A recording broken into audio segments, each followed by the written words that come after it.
Assalamualaikum warahmatullahi wabarakatuh. Perkenalkan nama saya Rizky, saya dari kelas MJ502.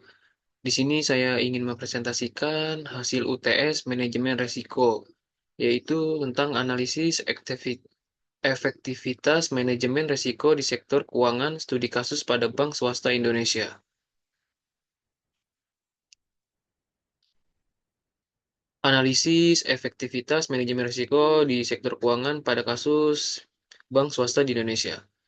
Perkembangan ekonomi yang semakin pesat tidak hanya membuka peluang besar bagi bisnis perbankan, tetapi juga meningkatkan risiko yang dihadapi. Para pelaku usaha perbankan atau bankir menyadari bahwa dalam menjalankan fungsi jasa keuangan bank terlibat dalam bisnis yang sangat beresiko. Risiko-risiko ini mencakup berbagai aspek, yaitu mulai dari fluktuasi pasar dan perubahan regulasi hingga risiko kredit dan operasional. Bankir harus mampu mengelola risiko-risiko ini dengan strategi yang tepat, termasuk melalui diversifikasi portofolio, penerapan teknologi canggih untuk manajemen risiko, dan pematuhan terhadap regulasi yang ketat. Kesadaran akan risiko yang tinggi mendorong bankir untuk terus berinovasi dalam mengembangkan produk dan layanan keuangan yang tidak hanya kompetitif, tapi juga mampu menghadapi tantangan ketidakpastian ekonomi global. Manajemen risiko yang efektif melibatkan identifikasi, evaluasi, dan mitigasi risiko kredit, likuiditas, operasional, pasar, dan kepatuhan secara proaktif.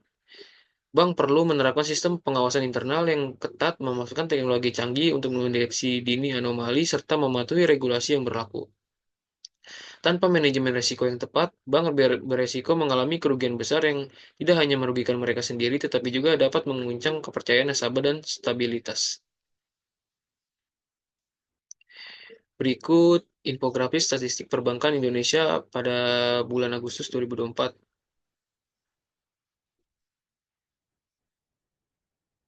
1. Identifikasi jenis-jenis risiko utama yang dihadapi oleh bank swasta di Indonesia. Berdasarkan penelitian ini dan praktik umum di sektor perbankan, bank swasta di Indonesia menghadapi beberapa jenis risiko utama, antara lain yaitu yang pertama, risiko kredit. Risiko yang muncul akibat kemungkinan debitur gagal membayar berkewajiban utangnya. Di Bank Indonesia, bank swasta harus mempertimbangkan faktor-faktor eksternal seperti kondisi ekonomi makro, kebijakan moneter, dan kualitas portofolio kredit yang dimiliki. Risiko pasar menjadi perhatian penting, terutama mengingat volatilitas pasar yang dapat menyebabkan perubahan mendadak dalam suku bunga, nilai tukar, dan harga komoditas, serta kecukupan model risiko yang kadang tidak cukup rebus untuk kondisi pasar ekstrim. Yang ketiga, risiko operasional. Sering muncul akibat kesalahan manusia dalam kegagalan sistem TI yang diperparah oleh kekurangnya pelatihan dan pengawasan. Resiko likuiditas adalah tantangan lain yang signifikan, terutama ketika pengelolaan kas yang tidak efisien menyebabkan bank kesulitan memenuhi kewajiban jangka pendeknya, sementara fluktuasi pasar uang juga dapat mempengaruhi ketersediaan likuiditas. Resiko kepatuhan menjadi semakin kompleks dengan perubahan regulasi yang cepat dan sering serta lemahnya pengawasan dan kontrol internal yang dapat menyebabkan pelanggaran kepatuhan. Yang terakhir yaitu resiko reputasi. Bisa berdampak besar pada bank akibat insiden keamanan siber dan ketidakmampuan dalam menangani krisis yang dapat merusak kepercayaan nasabah dan pemangku kepentingan. Dua, yaitu evaluasi strategi mitigasi risiko yang dapat digunakan untuk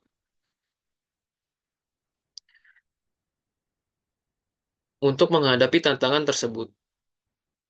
Untuk mengelola risiko-risiko tersebut, bank swasta di Indonesia perlu menerapkan berbagai strategi mitigasi risiko.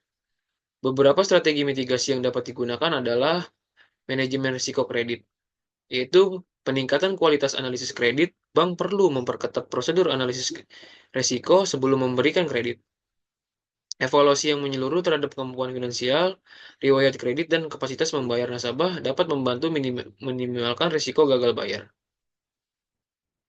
Diversifikasi portofolio kredit menghindari konsentrasi kredit pada sektor tertentu. Ada langkah penting untuk mengurangi risiko gagal bayar yang diakibatkan oleh krisis di sektor tertentu. Contoh kasusnya yaitu bank swasta dapat memperkenalkan produk derivatif atau asuransi untuk melindungi dari fluktuasi nilai tukar atau suku bunga. Dua, manajemen risiko pasar atau hedging. Menggunakan instrumen Derivatif untuk melindungi bank dari fluktuasi suku bunga nilai tukar atau harga komoditas. Hedging adalah salah satu penyimbang untuk melindungi nilai dari sebuah aset atau instrumen kerugian dari risiko yang terlalu besar. Diversifikasi aset menginvestasikan dana dalam berbagai jenis aset untuk mengurangi dampak dari perubahan pasar. Yang ketiga, manajemen risiko operasional penerapan teknologi keamanan cyber. Memperkuat sistem keamanan untuk menghindari ancaman cyber, peningkatan infrastruktur IT, menggunakan teknologi canggih untuk memastikan kontinuitas operasional termasuk cadangan data yang penerapan teknologi canggih seperti sistem manajemen risiko berbasis data atau RMIS, analitik data dan kecerdasan buatan atau AI memungkinkan bank untuk mengidentifikasi dan menilai risiko secara real time.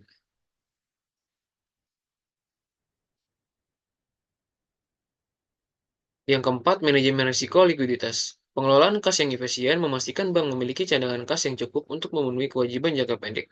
Analisis proyeksi arus kas menerapkan model prediksi arus kas untuk merencanakan kebutuhan likuiditas di masa depan. Yang kelima, manajemen risiko reputasi. Untuk mengantisipasi dan minimalkan dampak kerugian finansial dan non-finansial dari risiko reputasi bank, risiko reputasi sulit untuk dikuantitatif karena satu kesalahan dapat menghancurkan reputasi bank yang telah dibangun bertahun-tahun. Maka perlu melibatkan pelatihan dan komunikasi berkelanjutan untuk menanamkan pentingnya manajemen risiko dalam setiap aspek pekerjaan. Yang keenam, manajemen risiko kepatuhan. Pengembangan prosedur standar operasional SOP dan kontrol internal yang ketat untuk mengurangi risiko operasional mencakup audit internal rutin, segregasi tugas, dan pelatihan karyawan untuk memastikan bahwa semua anggota staf memahami dan mengikuti praktik terbaik dalam manajemen risiko. Tiga, yaitu rekomendasi inovasi atau pendekatan baru untuk meningkatkan efektivitas manajemen risiko pada sektor perbankan. Untuk meningkatkan efektivitas manajemen risiko, perbankan swasta di Indonesia dapat menerapkan berbagai inovasi dan pendekatan baru seperti integrasi penawaran teknologi canggih seperti sistem manajemen risiko berbasis data, analitik prediktif, dan kecerdasan buatan AI. Memungkinkan bahwa bank untuk memantau dan mengelola risiko dengan lebih presisi, teknologi ini menyediakan alat untuk mendeteksi dini dan respon cepat terhadap risiko yang muncul. Contoh kasus nyatanya yaitu bank yang menggunakan algoritma machine atau learning untuk mendeteksi transaksi yang mencurigakan secara otomatis. Dua, penerapan blockchain untuk keamanan transaksi menggunakan teknologi blockchain untuk meningkatkan keamanan transaksi dan mengurangi risiko pemalsuan data atau penipuan. Blockchain dapat meningkatkan transparansi dan akuntabilitas dalam transaksi. Yang ketiga, budaya manajemen risiko. Mengembangkan budaya manajemen risiko yang mempertimbangkan aspek strategis, operasional, dan risiko dari setiap rencana aktivitas. Yang terakhir, penyediaan layanan operasional dan institusi pendidikan. Penawaran pelatihan dan program sertifikasi yang membantu karyawan bank memahami dan menerapkan praktik manajemen risiko yang terbaik. Edukasi yang berkelanjutan memastikan bahwa staf bank selalu update dengan tren dan metodologi terbaru dalam manajemen risiko. 3. Rekomendasi inovasi atau pendekatan baru meningkatkan aktivitas manajemen risiko pada sektor perbankan. Berinovasi dalam model asuransi dan lindungi nilai hedging untuk manajemen risiko keuangan. Untuk menurunkan ekspor terhadap risiko pasar, khususnya terkait fluktuasi nilai tukar dan suku bunga. Contoh kasusnya yaitu bank mengembangkan produk pinjaman yang dilengkapi dengan asuransi terhadap risiko suku bunga atau risiko kredit, memberikan perlindungan bagi bank dan nasabah. Kedua itu berkolaborasi dengan fintech untuk inovasi layanan manajemen risiko. Untuk meningkatkan keamanan inovasi dalam sektor perbankan melalui kolaborasi dengan startup fintech yang memiliki keahlian di bidang teknologi baru. Contohnya kasus bank swasta bekerjasama dengan fintech yang mengembangkan teknologi blockchain dan AI untuk meningkatkan transparansi, efisiensi, dan pengelolaan risiko operasional dan kredit. Terima kasih presentasi dari saya. Bila ada kata-kata salah, mohon dimaafkan.